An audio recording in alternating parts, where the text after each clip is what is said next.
Hello guys, मी दर्शना आणि हे माझं फर्स्ट व्लॉग. तुमचं माझ्या व्लॉगमध्ये स्वागत आहे. आणि मी चालली आहे अलिबागला.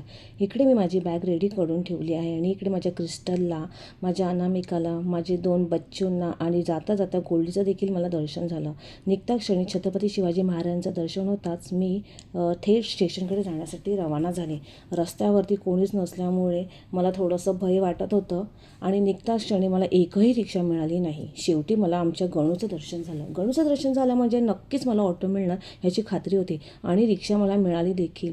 जाता जाता मला इकडे आमचे साईबाबांचं दर्शन झालं आणि थेट मी स्टेशनकडे रवाना झाले. स्टेशनवरती जाता जाताच मला भीती वाटत होती की माझ्या मैत्रिणी माझ्यावरती चिडल्या तर नसतील ना, बिकॉज मला ऑलरेडीच लेट झाला होता. 6 वाजता भेटायचं होतं आणि मी 6:45ला जाऊन तिकडे पोचले. इकडे दोघींना शोधता क्षणी त्या मला भेटल्या आणि बघू शकता तुम्ही की त्या किती माझ्यावरती चिडल्यात. त्यांनी अक्षरशः लिटरली मला तिचा मोबाईल दाखवला की बघ बाई किती वाजले ते.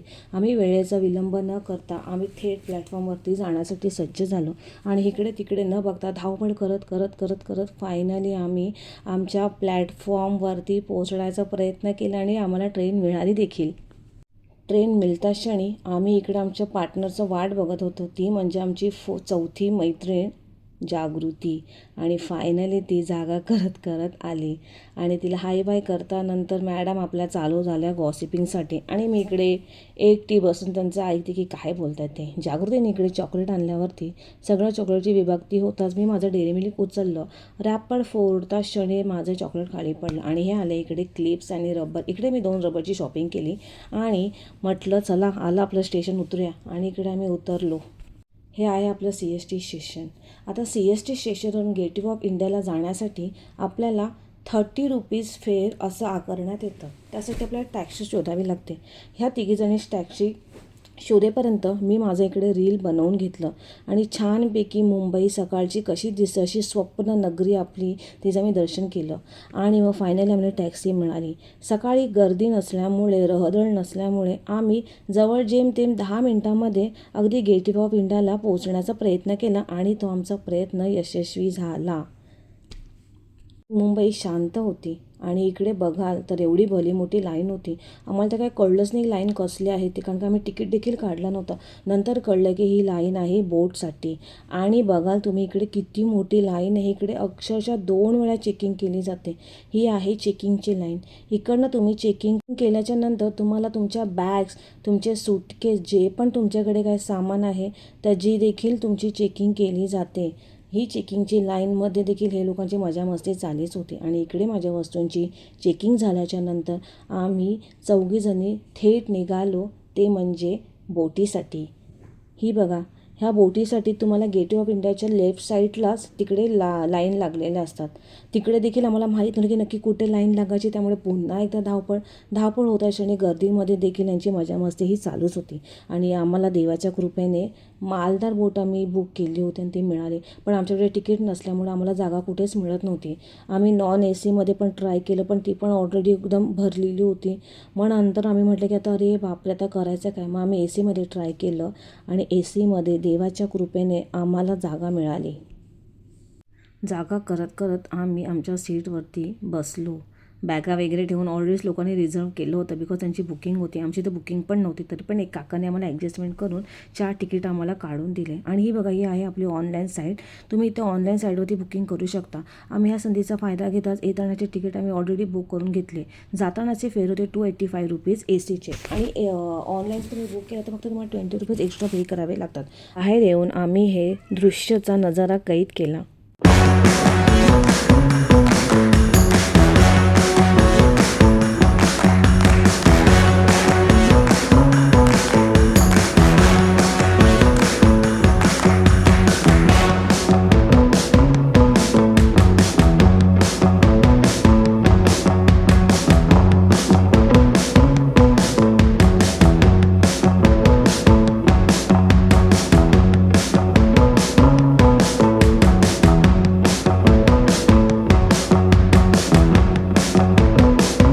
आणि इकडे आमचा बोटीमधला प्रवास संपन्न झाला होता. इकडनं आता थेट आम्हाला बस पकडायची होती. लक्षात ठेवा, तुम्ही ज्या कंपनीची बोट केलेली असते त्याच कंपनीची बस सेवा देखील तुम्हाला उपलब्ध असते, इन्क्लुडिंग त्याच फीजमध्ये.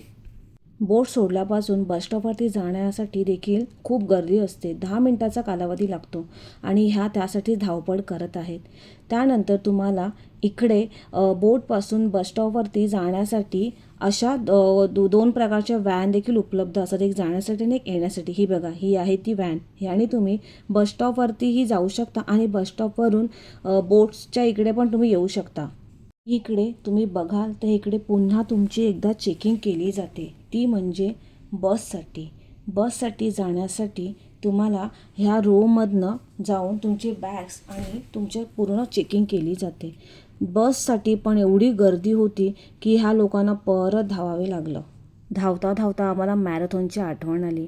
असं वाटलं की आज आम्ही पिकनिकला नाही, चक्क लाईन लावण्यासाठी आणि धावण्यासाठीच आलो आहेत. आणि अखेर धावण्याचा गेम संपला आणि आम्हाला आमची मालदार बस मिळाली. ह्या मालदार बससाठीही एवढी भली मोठी लाईन बघून आम्हाला तर घामच फुटला. इकडेही आम्ही धावपळ करून फायनली आम्ही लाईनमध्ये आलो. पण आम्हाला वाटलं नाही की एका बसमध्ये एवढे जणं बसतील. आणि आम्ही वाट बघता बघता एक बस निघून गेली. फायनली आम्हाला सेकंड बसमध्ये जागा मिळाली. आमच्या चौघींना सीट मिळाल्यावरती आम्ही एकदम मोकळेचा श्वास सोडला. धावपळ करून अक्षरशः आम्हाला घाम सुटला होता.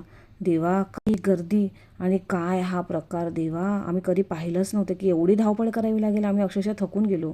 जवळजवळ 1 तासाच्या प्रवासानंतर आम्हाला फायनली अलिबागला ह्या बसने उतरवलं. उतरल्याच्या नंतर आम्ही पहिला खायचं बघत होतो, कारण का आम्हाला इतकी भूक लागली होती. आणि शेवटी आम्हाला इकडे वडापाव मिळाले. वडापाव इकडे आम्ही रॅप करून मस्तपैकी चौघींनीही एक एक बाईट घेऊन अगदी मोकळ्याचा श्वास सोडला. हा हा हा हा, किती बरं वाटलं, काय सांगू तुम्हाला.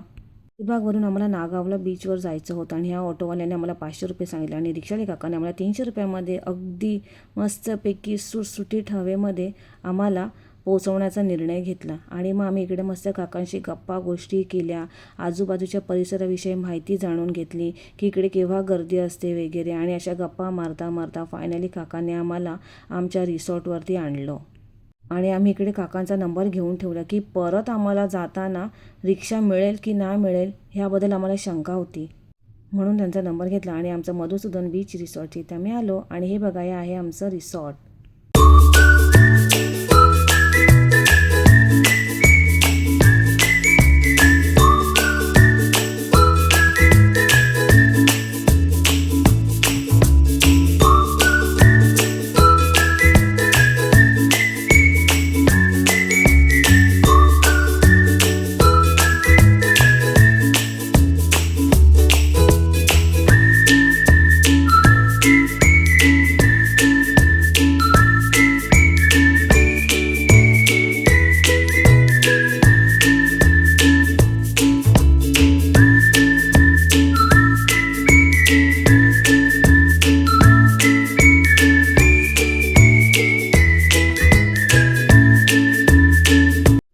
जवळजवळ आम्ही 2-3 तासाच्या प्रवासानंतर आमच्या रूमवरती गेलो. हे आहे आमचं रूम आणि आमच्या चौघींपुरती पुरेसं होतं. इथे आमचा रेट होतं 5,500 रुपये. जर कपल असेल तर त्याचा रेट कमी आहे. आणि तुम्ही बघू शकता जागृती थकल्याच्या नंतर कशी बघा उडी मारते, ये शबाश. आणि इकडे दोघींची मस्ती चालली होती ॲज युजल. आम्हीही थोडंसं फ्रेश होऊन मग आम्ही जेवणाला जाण्याच्या तयारीसाठी लागलो. आणि इकडे मी मागवलं आहे माझ्यासाठी डाळ खिचडी. जागृतीने मागवलं इथे बोंबील थाली, ह्याची कॉस्ट होती 450 रुपये. आणि नेहाने मागवलं होतं इथे हलवा थाली, ह्याची कॉस्ट होती 450. आणि मी मागवल्यानंतर मोदक, आणि मोदक होतं फक्त 35 रुपीज. खूप छान. जेवल्याच्या नंतर एक मोदक खाल्ले होते. आहा, क्या बात, एकदम सुंदर होता हा मोदक. जेवल्याच्या नंतर आम्ही इकडे निघालो बीचवर जाण्यासाठी. आणि त्या बीचचं नाव होतं नागाव बीच.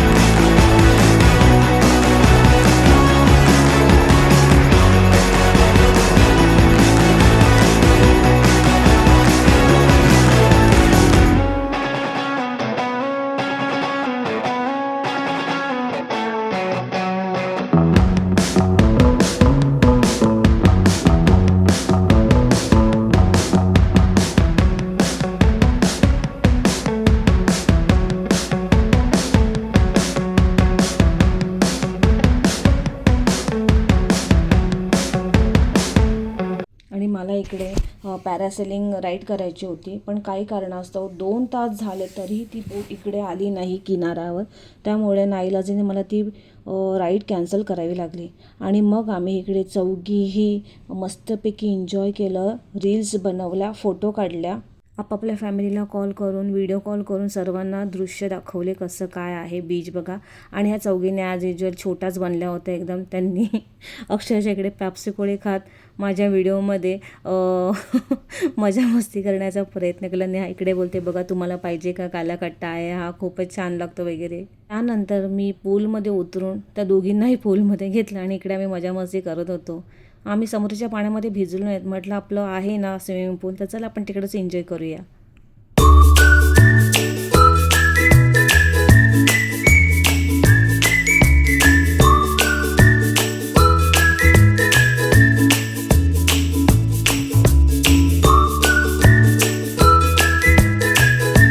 इकडे आम्ही मस्तपैकी चौघी फ्रेश होऊन निघालो, ते म्हणजे चायनीजच्या शोधात. आम्ही इकडे जेमतेम 2-3 हॉटेलला विचारलं तर संध्याकाळी त्यांच्याकडे जेवणच नव्हतं. आणि मग फायनली आम्हाला नाव कळलं, ते म्हणजे विभा रेस्टॉरंट. आणि विभा रेस्टॉरंटमध्ये आम्हाला इकडे चायनीज मिळालं. हे आहे आमच्या रेस्टॉरंटचं दृश्य.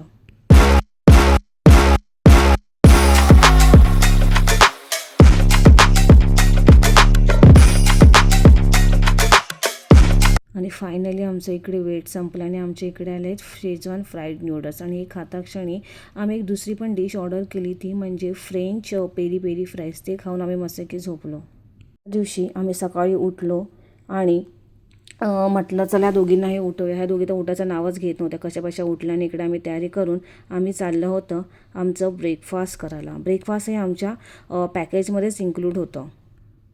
सकाळच्या वेळेस रिसॉर्ट आमचं हे असं सुंदर एकदम फ्रेश दिसत होतं. आणि आम्ही इकडे चौघीही फ्रेश होऊन चाललं होतं तर आमचा ब्रेकफास्ट करायला. आम्ही खूप एक्सायटेड होतो की ब्रेकफास्टमध्ये आज नक्की असेल काय ते. आणि आमच्या ब्रेकफास्टमध्ये होतं इकडे मस्तपैकी मिसळ. जी तुम्हाला हवे ती इकडे मिळेल.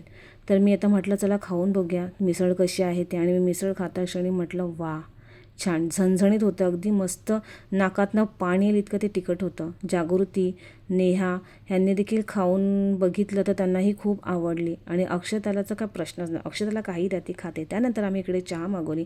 पुन्हा आम्ही बीचवरती निघालो. Every night are we paradise seems so far away. Still I try to buy myself some time to get. नेहमी इकडे बीचला बाय बाय करत निघालो. सर्वजण आपापल्या बॅगा पॅक करायला लागल्या. क्षणी सर्वांनी आजूबाजूला बघितलं, कोणाचं काय सामान राहिलं तर नाही आहे ना. आणि इकडे आहे माझा हा लुक. आहेत रिसॉर्टचे ओनर, जे म्हणतात आम्हाला पुन्हा या सटी लाईनची आम्हाला पुन्हा बोटच्या इथे नेण्यासाठी होती. इथे तुम्हाला दिसेल तर ही आहे जहाजसाठी लाईन. हीही खूप मोठी होती. ही पण प्रत्येक बोटीनुसार ही लाईन लावली जाते. आमची मालदार बोटची लाईन होती, त्यामुळे ही आमची लाईन बघा तुम्हाला किती भली मोठी दिसेल ते. तर कल्पना देखील केली नव्हती की एवढे सारे लोक ह्या एका बोटीमध्ये बसतील ते. आणि तुम्हाला इकडे स्पीड बोट देखील बघायला मिळतील. हे 1000 रुपीज पर पर्सन फीज आकारतात. एका बोटमध्ये जवळजवळ 4 ते 5 लोकच ह्यामध्ये बसू शकतात. ही आहे M2M फेरी. ह्याच्यामध्ये जवळजवळ 150पर्यंत कार पार्क होऊ शकतात आणि त्याची कॉस्ट 1000पर्यंत आकारली जाते. आणि पर्सनची फीज होती 400 रुपीज. बोटच्या फेरीज पण लिमिटेड असतात आणि या फक्त भाऊच्या धक्क्यालाच लागतात.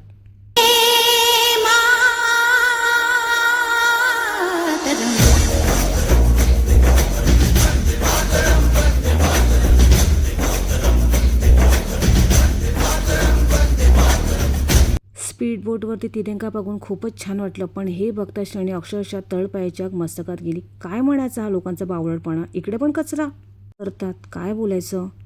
छे, लोक काही सुधारायचे नाहीत. आणि आम्ही निघालो थेट मुंबईला जाण्यासाठी.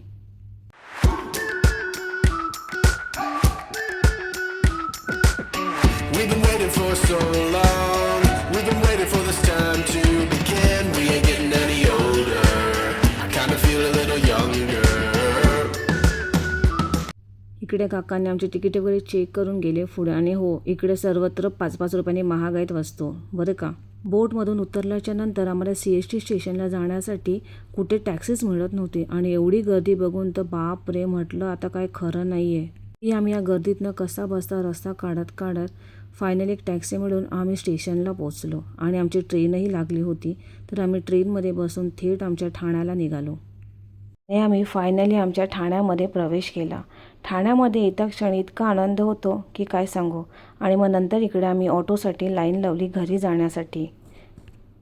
पुन्हा इकडे पण लाईन आणि फायनली माझा ऑटोचा नंबर आला आणि मी ऑटोमध्ये बसून थेट माझ्या घरी निघाले.